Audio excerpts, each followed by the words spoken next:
नमस्कार, अभिवादन स्वीकार कीजिए। आपने देखना शुरू कर दिया है भारत केसरी।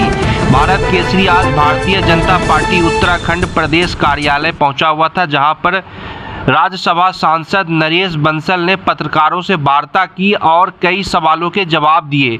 आइए सुनते हैं उन्होंने क्या कहा।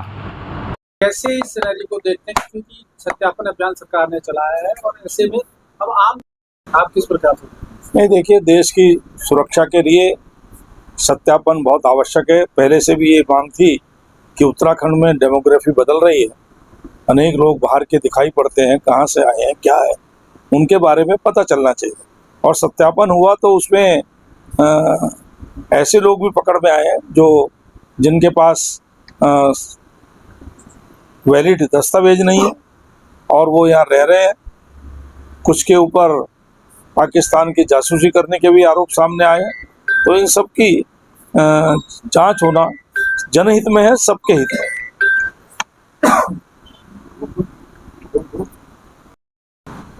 सर, HIV को लेकर एक बड़े चौंकाने वाले तथ्य उत्तराखंड में आ रहे हैं। पहले स्थितियां हजारों की संख्या में केसेस आ रहे हैं, उसका ट्रीटमेंट भी चलता है। तो आप क्या इसको जनहित के मुद्दे के रूप में देखते हुए अवधेश में आप सकते हैं? निश्चित रूप से जनहित का मुद्दा है और इसमें जनहित में अवेयरनेस की कमी, जिसके कारण से अनेक कारण हो सकते हैं, नशाखोरी, नशे के इंजेक्शंस और अन्य चीज़ों को भी, जो क्योंकि ये कंटिमिनेटेड डिजीज है जो एक से दूसरे को ट्रांसफ़र होती है। तो किसी का भी इंजेक्शन कहीं लगा और वही नीडल दूसरे के उसमें उपयोग हुई तो दूसरे को हो जाएगा। तो इस तरह का, इसके लिए अवेयरनेस की आवश्यकता है और संसद में भी इसका प्रयास करेंगे उठाने का, इस मुद्दे को, कि सारे समाज को इसके लिए जागरूक होने की आवश्यकता है, क्योंकि ये सामाजिक बुराई है। समाज में जिस प्रकार का रहन सहन, जिस कारण से जिन कारणों से HIV होता है, वो कारण सब सामाजिक हैं और सामाजिक अवेयरनेस उसके लिए आवश्यक है। उस पर सरकार भी काम कर भी रही है और तेजी से काम करे। इसके लिए हम संसद के माध्यम से भी सरकार का ध्यान आकृष्ट करेंगे। घटना हुई है और सवाल भी खड़े हुए हैं कि आखिर डबल इंजन सिंगल इंजन की बात हुई, तो क्या मानकों के विपरीत यहाँ ये सब चीजें हो रही हैं और क्या इसमें होना चाहिए? देखिए, मेरा जहाँ तक अपना अध्ययन है, मानना है, पुष्कर सिंह धामी जी की सरकार में मानकों का पूरी तरह पालन हो रहा है। मानकों का पालन होना ही चाहिए और कोई दुर्घटना होती है तो उसकी जांच में निकल करके आएगा कि मानक का पालन हुआ कि नहीं हुआ। अगर मानक का पालन हुआ है फिर भी दुर्घटना हो सकती है, कोई ऐसी बात नहीं है, हो सकती है दुर्घटना। लेकिन अगर मानक का पालन नहीं हुआ तो वो चिंताजनक है और उस पर उड्डयन विभाग के अधिकारियों को सख्त एक्शन लेना चाहिए।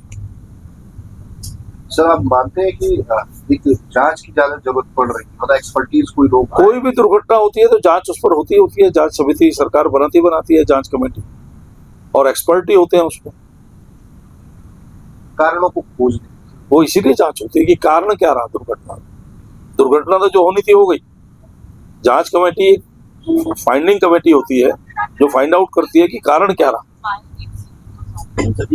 आप अभी हाल ही में 16वां वित्त आयोग आया था, नई रिकमेंडेशन सिफारिश राज्य, इसमें 2-3 चीजों पे बहुत फोकस किया गया है। एक तो हम बार बार जो है चाहते हैं कि हम जो इतना बड़ा हमारा फॉरेस्ट कवर है उसके एवज में हमें कुछ मिले। दूसरी, हम आपदा बहुत हमारे यहाँ, तो आप जो कि केंद्र में है, तो ये जो रिकमेंडेशन या सिफारिश की है राज्य, इस पर आपका क्या है और कैसे केंद्र की बात हमें मिले, कैसे?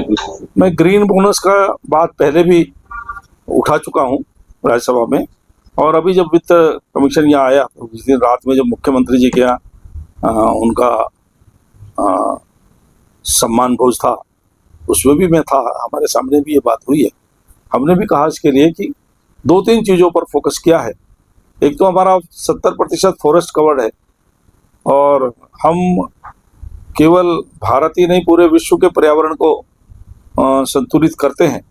इसलिए हमको उसके एवज में हमारे विकास के काम रुकते हैं, फंड्स नहीं हो पाते, लैंड की कमी होती है, तो हमको विचार करें फाइनेंस कमीशन और अधिक देने के बाद।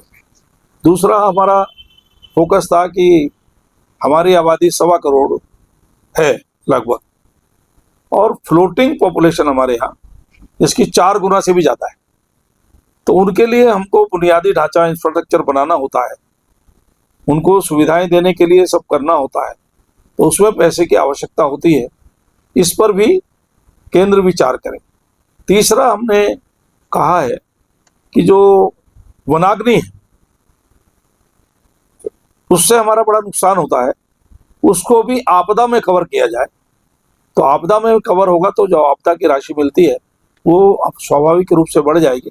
तो ऐसे 3-4 मुख्य बिंदु फोकस करने के लिए फाइनेंस कमीशन के सामने सरकार ने भी रखे हैं और हम लोगों ने भी कहा।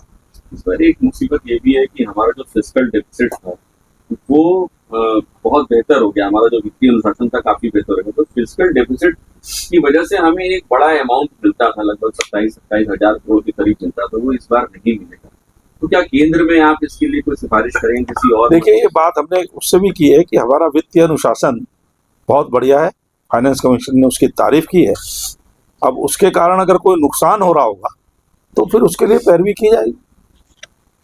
लेकिन केवल पैसा मिलना यही नहीं है, विकास होना चाहिए। अगर फिजिकल घाटा हमारा कम हो रहा तो वित्तीय अनुशासन बढ़ा है तो हमारे बाकी चीजों में जीएसटी कलेक्शन हमारा बढ़ेगा, अन्य देय जो है उसमें हमारा भाग बढ़ेगा क्योंकि उसकी मात्रा बढ़ेगी, तो सब चीजों का फर्क पड़ता है।